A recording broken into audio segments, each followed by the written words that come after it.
Saat ini kita sudah memasuki tahun kedua pandemi COVID-19. Kalau kita mau rayakan ulang tahun, mungkin sudah kita rayakan. Mungkin sebulan, 2 bulan yang lalu. Tetapi mungkin tidak ada yang mau rayakan pandemi COVID-19. Tetapi Bapak Ibu Saudara, kita sudah memasuki masa-masa sulit ini, masuk di tahun yang kedua. Kalau dulu Bapak Ibu kita dengar berita tentang corona begitu banyak. Dalam grup-grup WA Kristen saya, berita tentang corona begitu banyak Bapak Ibu ya. Lebih banyak berita tentang corona daripada berita tentang Tuhan Yesus. Tetapi sekarang, puji Tuhan, di tahun kedua pandemi ini, berita tentang vaksin mulai menggantikan berita tentang corona. Nah Bapak Ibu Saudara, di masa pandemik, kita mulai mengalami sesuatu yang baru, yang berbeda dari sebelumnya. Kemudian kita mulai mengenal istilah-istilah yang kita belum pernah dengar sebelumnya. Ada istilah lockdown, PSBB, karantina, isolasi, dan lain sebagainya. Dan kemudian kita diinstruksikan, kerja dari rumah, sekolah dari rumah, ibadah pun dari rumah, Bapak Ibu ya. Nah setelah ada instruksi itu, mulailah gereja mengalami tantangan seperti yang dikatakan Ibu Christine tadi. Keuangan semakin terjun payung, istilah Ibu Christine ya, terjun payung ke bawah. Ada yang masih menjalankan ibadah, tetapi ada juga yang tidak, langsung stop. Dan kemudian Bapak Ibu, kita mulai mengenal ada 2 jenis ibadah. Ibadah onsite atau tatap muka, dan ibadah online. Mereka sebenarnya kakak adik. Ibadah online dan onsite ini kakak adik. Tetapi berbeda karakter, berbeda cara, tapi bapaknya sama, yaitu ibadah, Bapak Ibu ya. Nah pertanyaannya Bapak Ibu, online dan onsite, manakah yang terbaik? Ah ini dia saudara ya. Online dan onsite, manakah yang terbaik? Bagi kita para hamba Tuhan, bagi jemaat-jemaat Tuhan yang sudah terbiasa beribadah di sebuah gedung gereja, ibadah onsite, ibadah tatap muka adalah yang terbaik. Sebagaimana seseorang kalau pernah nonton bola di stadion, kalau nonton bola di stadion Bapak Ibu, tidak bisa tergantikan dengan nonton bola di depan TV. Walaupun di depan TV itu lebih canggih sebenarnya, bolanya aja bisa disorot, sepatunya bisa disorot Bapak Ibu. Tetapi kalau ibadah di stadion, kita nonton dari jauh. Mana jorok lagi stadionnya. Dari jauh itu siapa yang bikin gol, siapa yang sedang bawa bola. Tetapi Bapak Ibu saya katakan, nonton bola di stadion jauh lebih kita nikmati daripada nonton bola di depan TV. Bapak Ibu Saudara yang terkasih, bagi kita yang sudah biasa ibadah onsite, ibadah tatap muka di gereja, tidak bisa tergantikan dengan ibadah online. Tetapi Bapak Ibu Saudara yang terkasih, seperti yang dikatakan Ibu Christina tadi, kita harus siap menerima perubahan yang terjadi. Dikarenakan situasi, kondisi memang demikian. Nah jadi Bapak Ibu Saudara, kita tidak bisa katakan manakah yang terbaik, onsite ataukah online. Kita harus laksanakan sesuai situasi kondisi yang ada Bapak Ibu Saudara yang terkasih.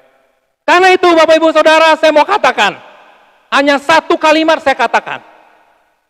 Apakah onsite ataukah online, kita harus tetap on fire. Amin. Kalau memang situasi kondisi dunia semakin parah Bapak Ibu, dan kita hanya bisa mengadakan ibadah online, kita harus laksanakan itu.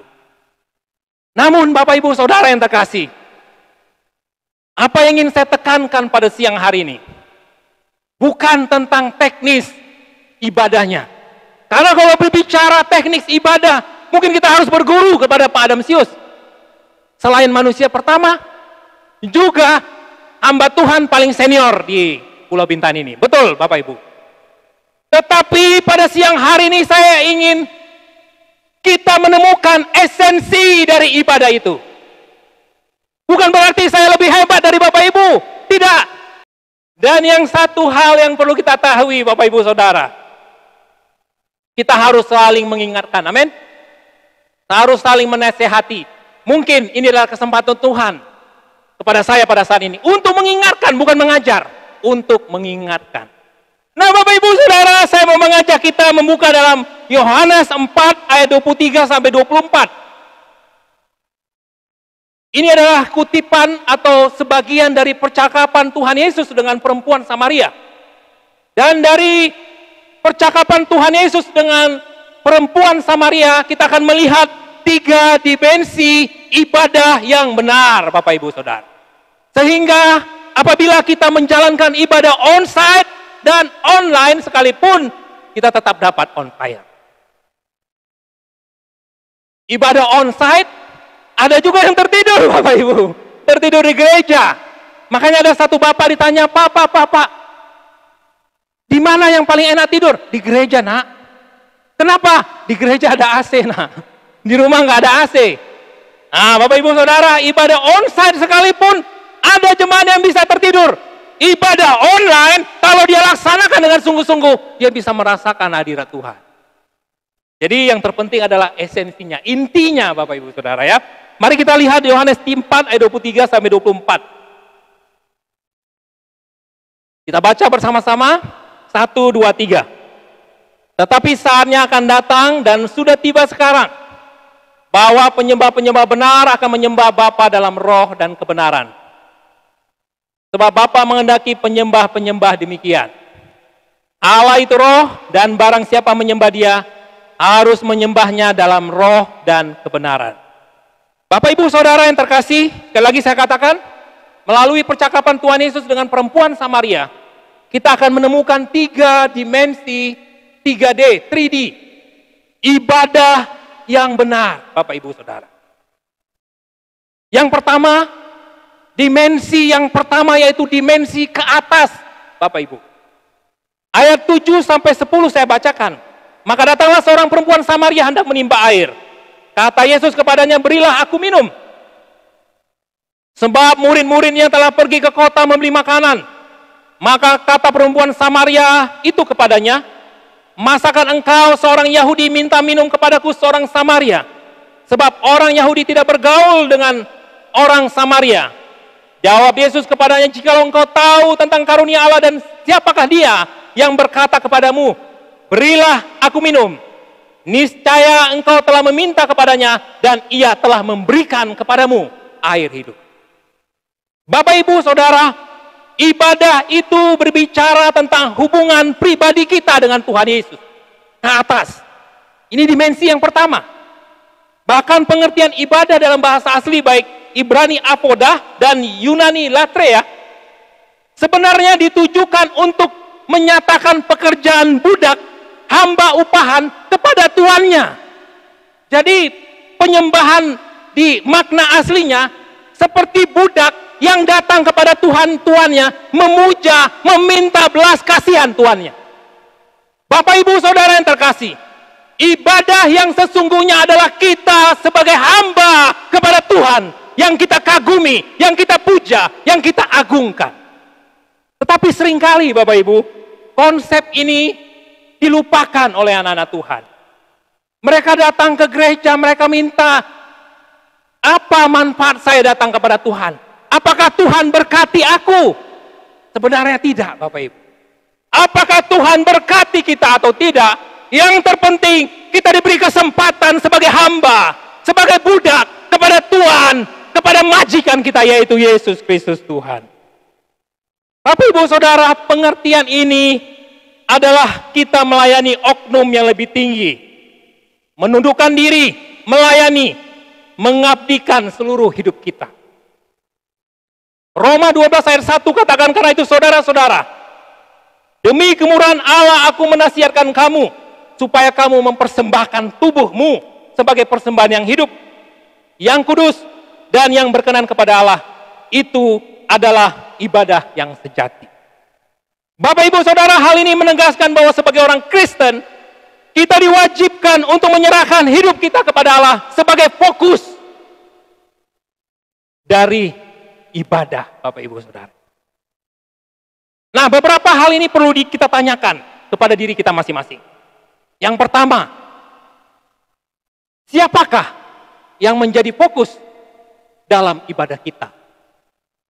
Bagi anak-anak muda, mungkin fokusnya bukan Tuhan, tetapi abang ganteng yang sedang main gitar. Yang tadi di sini. Fokusnya bukan Tuhan, tetapi sang worship leader yang cantiknya HU Jubile. Banyak orang datang beribadah bukan untuk datang kepada Tuhan, tetapi mereka menilai seseorang seperti juri yang memberi nilai untuk kostum, suaranya, khotbahnya, pengkhotbahnya, dan lain sebagainya. Wih, suaranya bagus tuh, oh suaranya agak hals sedikit. Isi khotbahnya amburadul, walaupun kita hamba Tuhan harus belajar supaya khotbahnya tidak amburadul. Tetapi Bapak Ibu Saudara, seringkali orang datang seperti itu. Mereka menilai. Tetapi saya mau katakan Bapak Ibu Saudara, manusia, tempat, fasilitas hanyalah faktor pendukung yang bisa membawa pelaku ibadah itu untuk berfokus kepada Tuhan. Ibadah on-site ataupun ibadah online, kalau kita fokus kepada Tuhan Bapak Ibu Saudara, kita bisa merasakan sesuatu yang luar biasa. Ini yang pertama Bapak Ibu. Siapakah fokus ibadah kita? Bukan WL, bukan pengkhotbah, bukan pendeta, walaupun mereka adalah orang-orang yang layak untuk mempersiapkan diri, sehingga mereka dapat menjadi teladan, mereka dapat menjadi contoh. Tetapi Bapak Ibu Saudara, fokus ibadah kita adalah Tuhan sendiri. Yang kedua,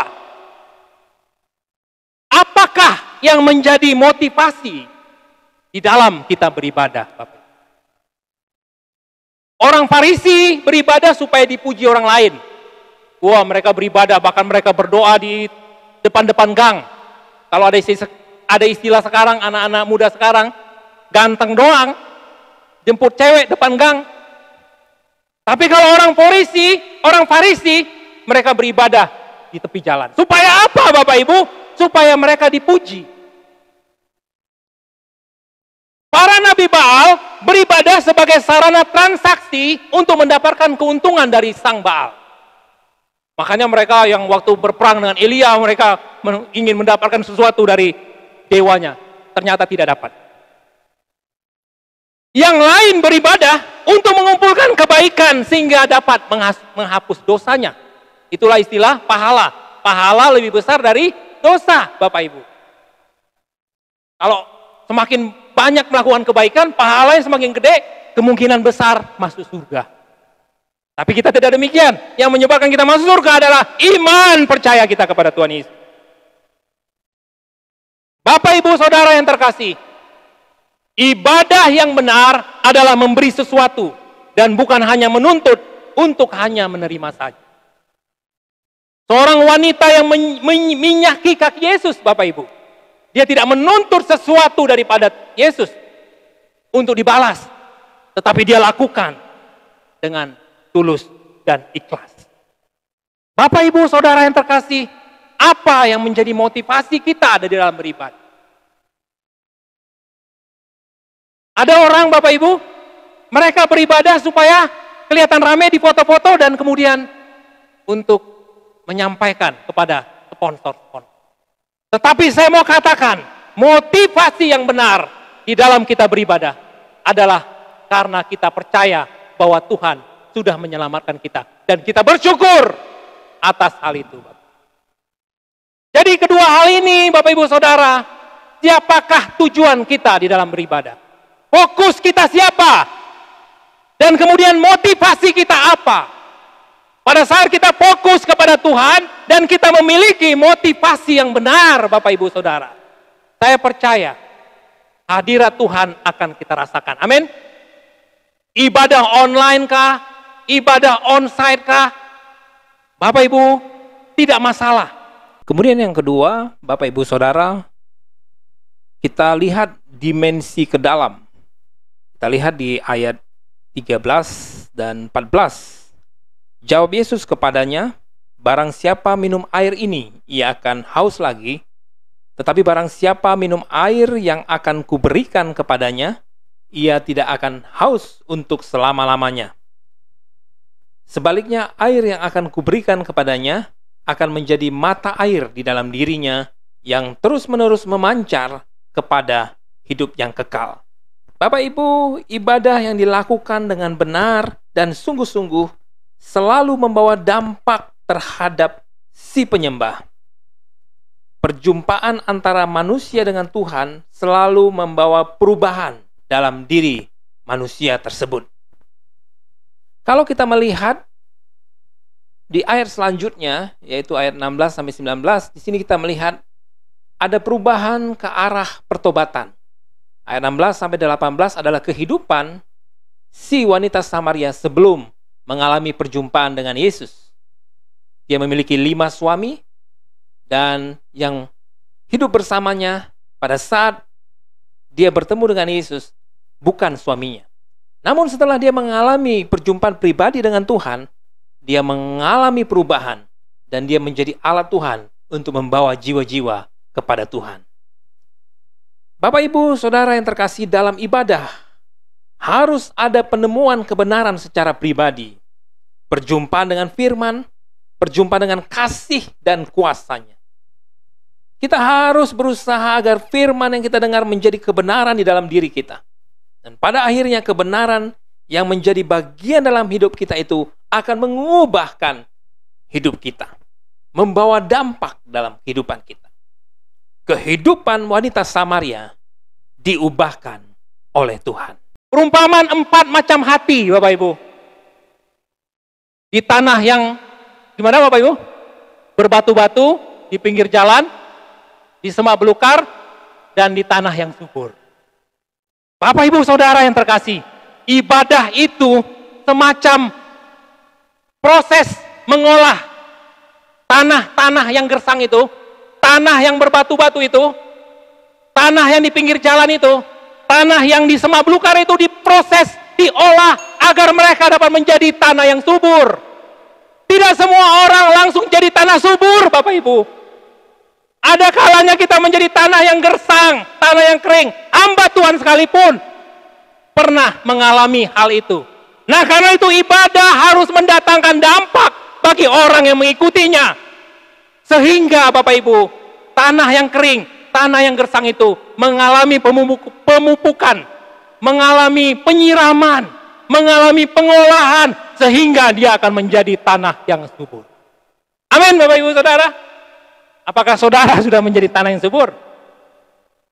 Silahkan jawab di hati masing-masing, Bapak Ibu. Tetapi saya mau katakan, jikalau kita melakukan ibadah yang sungguh-sungguh, Bapak Ibu Saudara, maka akan membawa perubahan dalam diri kita. Inilah dimensi yang kedua, dimensi ke dalam. Bapak Ibu Saudara, hati-hati. Ada hal-hal yang dapat menghalangi kita mengalami perjumpaan dengan Tuhan di dalam ibadah. Kesombongan seringkali menghalangi kita mengalami perjumpaan pribadi dengan Tuhan. Seperti saya katakan tadi, kita datang ke gereja untuk menghakimi, kita datang ke gereja untuk menilai. Bapak Ibu, itu adalah bagian dari kesombongan. Tuhan benci orang yang sombong. Bahkan Lucifer jatuh dari surga karena kesombongannya. Ibadah, intisari di ibadah adalah kerendahan hati dan kesederhanaan. Kalau kita datang kepada Tuhan dengan kerendahan hati, dengan kesederhanaan hidup kita, kita merasa tidak ada apa-apanya di hadapan Tuhan. Kita merasa bahwa kita membutuhkan Tuhan. Bapak Ibu Saudara yang terkasih, maka kita akan mengalami dampak dalam hidup kita. Amin. Kemudian apalagi yang menghalangi, yaitu dosa dan kedagingan. Dalam Matius 5 ayat 23 dan 24, Tuhan Yesus katakan, apabila engkau mempersembahkan persembahanmu di atas mezbah dan teringat akan sesuatu yang ada di dalam hatimu terhadap saudaramu, tinggalkan persembahanmu di depan mezbah dan pergilah berdamai dahulu dengan saudara. Bapak Ibu Saudara, kepahitan jika itu ada di dalam diri kita, kepada siapapun, kepada suami, kepada istri, kepada pendeta, kepada sesama jemaat, Bahkan kepada Presiden Jokowi sekalipun. Kalau kita mengalami kepahitan, ini Pak Jokowi ini, gara-gara Pak Jokowi ini, bantuan subsidi BLT, saya tidak dapat. Itu jadi kepahitan. Bapak Ibu Saudara, pada saat kita datang kepada Tuhan, kita tidak mendapatkan. Nah, karena itu Bapak Ibu Saudara, yang kedua, dimensi ke dalam. Nah, Bapak Ibu Saudara yang terkasih, yang ketiga, yang terakhir, dimensi keluar.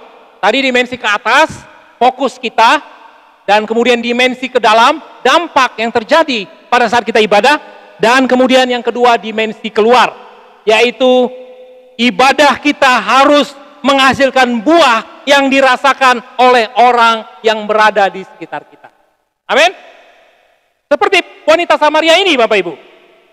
Maka perempuan itu meninggalkan tempayannya di situ, lalu pergi ke kota dan berkata kepada orang-orang di situ, "Mari lihat, di sana ada seorang yang mengatakan kepadaku segala sesuatu yang telah kuperbuat. Mungkinkah dia Kristus itu?" Maka mereka pun pergi keluar kota, lalu datang kepada Yesus. Dan banyak orang Samaria dari kota itu telah menjadi percaya kepadanya, karena perkataan perempuan itu yang bersaksi, "Ia mengatakan kepadaku segala sesuatu yang telah kuperbuat." Ketika orang-orang Samaria itu sampai kepada Yesus, mereka meminta kepadanya supaya tinggal kepada mereka. Dan ia pun tinggal 2 hari lamanya. Dan lebih banyak lagi orang yang menjadi percaya karena perkataannya. Dan mereka berkata kepada perempuan itu, "Kami percaya, tetapi bukan lagi karena apa yang kau katakan. Sebab kami sendiri telah mendengar dari dia, dan kami tahu bahwa dialah benar-benar juru selamat dunia." Bapak Ibu Saudara yang terkasih, jika kita berjumpa dengan Tuhan, maka hidup kita diubahkan. Jika hidup kita diubahkan, maka orang-orang di sekeliling kita pun akan merasakan dampak dari perubahan kita. Amin. Banyak anak-anak Tuhan tidak menjadi berkat kepada yang lain. Saya bersyukur ada gereja-gereja, ya, salah satunya gereja Lighthouse, yang menjadi berkat dengan berbagi sesuatu yang mereka punya kepada orang-orang yang membutuhkan. Nah, tetapi Bapak Ibu Saudara, yang lebih lagi, di sini kita melihat wanita Samaria membawa jiwa-jiwa kepada Tuhan.